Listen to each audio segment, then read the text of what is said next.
ये हैं भारत के वो 5 हिंदू शासक जिन्होंने डंके की चोट पर इस्लाम कबूल किया।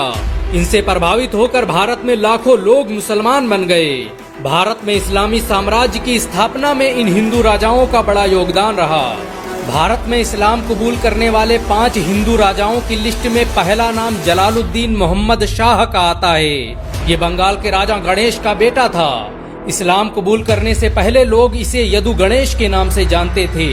जलालुद्दीन मोहम्मद शाह को आज भी बंगाल का सबसे ताकतवर हुक्मरान माना जाता है। जलालुद्दीन मोहम्मद शाह ने न सिर्फ इस्लाम कबूल किया बल्कि बड़े पैमाने पर मस्जिदों और मदरसों का निर्माण करवाया। उसकी दौरे हुकूमत में बंगाल की सरहदें बर्मा तक फैल गई थीं। उसी की दौरे हुकूमत में इस्लामी लिटरेचर का बंगाली भाषा में अनुवाद किया गया। जलालुद्दीन मोहम्मद शाह बंगाल का पहला हुक्मरान था जिसने मक्का और मदीना में बंगाली मदरसे स्थापित किए। उसकी दौरे हुकूमत में बंगाल भारत का सबसे अमीर राज्य बन गया था। यूनान, मिस्र और चाइना से लोग उसकी सल्तनत को देखने आते थे। बंगाल में सिक्कों पर इस्लामी कलमा जलालुद्दीन ने ही लिखवाया था। भारत में इस्लाम कबूल करने वाले 5 हिंदू राजाओं की लिस्ट में दूसरा नाम मुर्शिद कुली खान का आता है। ये बंगाल के सबसे पहले नवाब थे। इन्होंने बंगाल पर लगातार 10 सालों तक हुकूमत की। ये मुगल सल्तनत के सबसे बड़े सहयोगियों में से थे। भारत की सबसे बड़ी कारवांसराय का निर्माण मुर्शिद कुली खान ने ही करवाया था।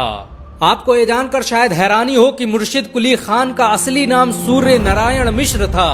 इन्होंने कई सालों तक औरंगजेब के साथ मिलकर काम किया।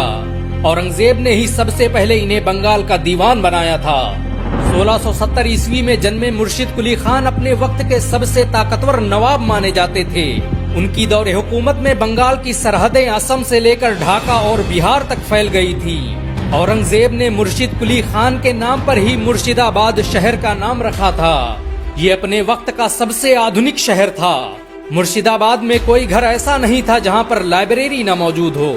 भारत में इस्लाम कबूल करने वाले 5 हिंदू राजाओं की लिस्ट में तीसरा नाम चेरामन पेरुमल का आता है। इन्होंने ही भारत की सबसे पहली मस्जिद की बुनियाद रखी थी। केरल के त्रिशूर जिले में बनी ये मस्जिद आज भी मुसलमानों के गौरव का प्रतीक मानी जाती है। चेरामन पेरुमल का असली नाम रवि वर्मा था, जिसे भारतीय इतिहास में पेरुमल साम्राज्य का आखिरी शासक माना जाता है। ये भारत के उन चुनिंदा राजाओं में से थे जिन्होंने हजरत मोहम्मद सल्लल्लाहु अलैहि वसल्लम से मुलाकात की थी और उनके हाथों पर इस्लाम कबूल किया था। इतिहासकारों की माने तो हजरत मोहम्मद सल्लल्लाहु अलैहि वसल्लम ने ही चेरामन पेरुमल का नाम ताजुद्दीन रखा। मक्का से वापस आने के बाद उन्होंने एक मस्जिद बनवाई जो आज चेरामन पेरुमल मस्जिद के नाम से जानी जाती है। मशहूर भारतीय वैज्ञानिक APJ अब्दुल कलाम अक्सर इस मस्जिद में आया करते थे। भारत में इस्लाम कबूल करने वाले 5 हिंदू राजाओं की लिस्ट में चौथा नाम राजा सोनपर पाल का आता है। ये कोटला के यदुवंशी राजपूत राजा लखनलाल के बेटे और मेवात के सबसे बड़े शासक थे। इनका सिलसिला नस्ब 27वीं पुश्त के बाद कृष्ण से जाकर मिलता है। राजा सोनपर पाल ने 1355 ईस्वी में कुरान से मुतासिर होकर इस्लाम कबूल कर लिया था। इस्लाम कबूल करने के बाद उन्होंने अपना नाम नाहर खान रखा और इसी नाम से मेवात पर हुकूमत करते रहे। राजा सोनपर पाल ने फिरोज शाह के साथ मिलकर भारत में इस्लाम को फैलाने में बड़ा बुनियादी किरदार अदा किया। उसने भारत में बहुत से मदरसों और मस्जिदों की स्थापना की। नूह के मशहूर किले कोटला का निर्माण राजा नाहर खान ने ही करवाया था। भारत में इस्लाम कबूल करने वाले हिंदू राजाओं की लिस्ट में 5वां नाम नसीरुद्दीन खुसरो शाह का आता है। 1277 में गुजरात में जन्मे खुसरो शाह ने इस्लाम कबूल करते ही तहलका मचा दिया था।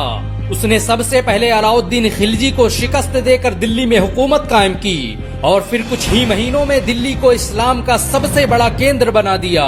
नसीरुद्दीन ने बड़े पैमाने पर मदरसों और अस्पतालों की स्थापना की। उसे 14वीं सदी का सबसे साहसी सेनापति कहा जाता है। वो इस्लाम कबूल करने के बाद दिल्ली पर हुकूमत करने वाला पहला हिंदू शासक था। उसके इस्लाम कबूल करने के बाद दिल्ली की एक बड़ी आबादी मुसलमान बन गई। इन सब के अलावा भारत में ऐसे बहुत से शासक गुजरे जिन्होंने खुलेआम इस्लाम कबूल कर लिया और इस्लाम के प्रचार प्रसार का काम करते रहे। भारत में इस्लाम को फैलाने में हिंदू राजाओं का बड़ा किरदार रहा। निजामुद्दीन औलिया के दरबार में बहुत से हिंदू राजा इस्लाम की तालीम लेने आते थे।